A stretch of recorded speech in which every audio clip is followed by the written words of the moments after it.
जब एक छोटा बच्चा पहला कदम रखता है, चलने लगता है, तो उसके माता पिता बहुत खुश हो जाते हैं, बहुत खुश होते हैं कि वाह, और चाहते हैं कि अब दूसरा कदम रखे। उसकी मतलब निगाहें जो होती हैं ना उसके ऊपर थम जाती है कि हाँ बस अब रखेगा, अब रखे, अरे देखो चल रहा है, चल रहा है।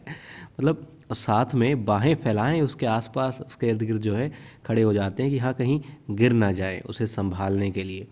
बस यही चीज़ चाहते हैं मल्हार राव सूबेदार जी भी, कि युवराज खंडेराव अपना पहला कदम बढ़ा चुके हैं। बहुत खुश हैं वो इस बात से कि एक इतनी बड़ी मुहिम में जीत दर्ज की है युवराज खंडेराव ने। और युवराज खंडेराव जो वीर भी हैं, ताकतवर भी हैं, समझदार भी हैं और प्रजा के बारे में सोचते भी हैं। मतलब हर हिसाब से हर बात को देख रहे हैं मल्हार राव सूबेदार जी भी युवराज खंडेराव के अंदर, और खुश भी हैं। मगर डर क्या है? डर है पिता का। राजा तो खुश है, राजा को ऐसा ही सिपाही चाहिए, ऐसा ही सरदार चाहिए, ऐसा ही सेनापति चाहिए, ऐसा ही जुझारू युवराज चाहिए, राजा चाहिए।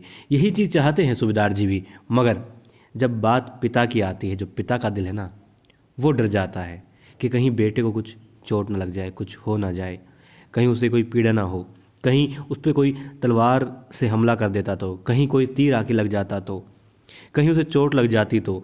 बारूद में ठीक है सिर्फ हाथ जला है, थोड़ा बहुत हाथ जला है, ठीक है, इन चोटों की लड़ाई के अंदर कोई अहमियत नहीं होती, बल्कि जो जख्म होते हैं वो तो मतलब सर के ताज के रूप में जाने जाते हैं कि हाँ जब आप कुछ करेंगे नहीं तो कुछ लगेगा भी कैसे, और जब करोगे तो इस तरह की चोटें घाव तो लगते रहते हैं, कोई बड़ी बात नहीं है, अच्छी बात है। ये तो आभूषण होते हैं एक सैनिक के, एक वीर इंसान के।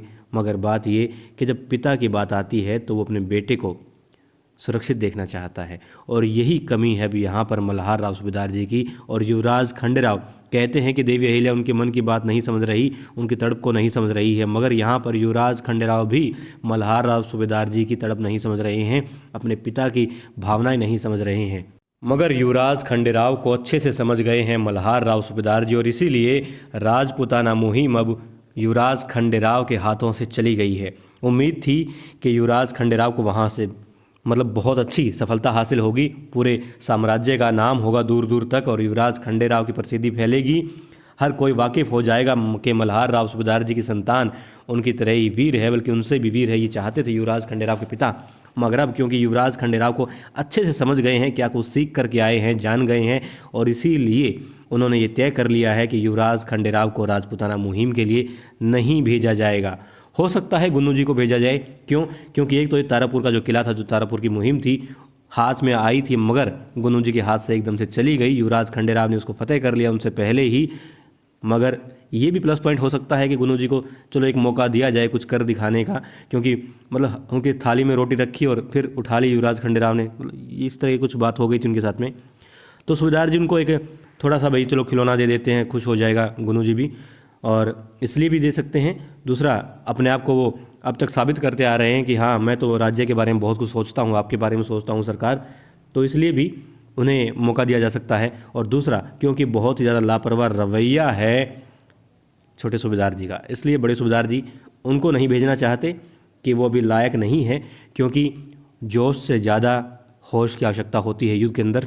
क्योंकि ये तो हम अच्छे से जानते हैं कि दुश्मन की लाख गोलियां चले, मगर भारत देश के लिए, अपनी भारत माता के लिए छातियां कम नहीं पड़ती हम हिंदुस्तानियों की।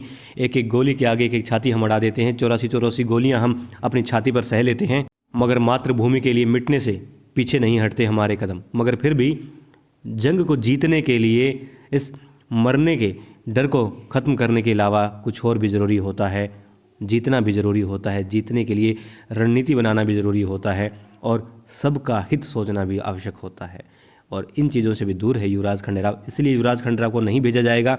जो शब्द मल्हार राव सूबेदार जी ने कहे हैं, चिंता में होकर के कहे, पिता ने कही है ये बात, बेशक राजा के नाते वो युवराज खंडेराव को पसंद करने लगे हैं, मगर क्योंकि एक पिता भी हैं और एक राजा है, पिता हैं, इसलिए वो युवराज खंडेराव को बहुत कुछ चाहते हैं कि वो सीखे। इसलिए उन्होंने अब देवी अहिल्या से कह दिया है कि देवी अहिल्या इसका जैसा बर्ताव है तो इसको समझा दो कि कहीं राजपूताना मुहिम के साथ साथ इसे युवराज का, उत्तराधिकारी का पद भी ना गंवाना पड़ जाए। क्योंकि दोस्तों, पद कोई भी हो उसके साथ उसकी जिम्मेदारियां होती हैं, कर्तव्य होते हैं। अधिकार हमें दिखाई देते हैं, अधिकार होते हैं, ठीक है, अधिकार मगर इसलिए कि आप अपना कर्तव्य अच्छे से निभा पाएँ, इसलिए अधिकार हमें दिए जाते हैं। कि कर्तव्य ड्यूटी जो है आपकी आप अच्छे से निभा पाएंगे, तो ये आपके अधिकार हैं। कर्म वहाँ करना होता है, अच्छे से करना होता है। और युवराज खंडेराव अधिकार तो जता रहे हैं कि हम युवराज हैं, हमारी अपनी पहचान है, अपनी पहचान से हम जाने जाएं, मगर जो युवराज का कर्तव्य है, जो एक भावी राजा का कर्तव्य होना चाहिए जनता के प्रति, वो ठीक है, अच्छी भावना है युवराज खंडेराव की। मगर जनता जब देखती है युवराज खंडेराव की तरफ कि वो कैसे काम कर रहे हैं, कैसे बोल रहे हैं अपने पिता से, अपने परिवार से, और उनका आचरण कैसा है, तब उन्हें लगना चाहिए कि हाँ, कि हमारा बेटा, हमारी संतान भी युवराज खंडेराव की जैसी बने। बेशक हम राजा नहीं हैं, हमारी संतान राजा ना बने, युवराज ना बने, मगर गुण तो ऐसे होने चाहिए। क्योंकि कहते हैं कि आप ऑफिसर बने या ना बने, मगर उस जैसी क्वालिटीज़ तो आपके अंदर होनी चाहिए।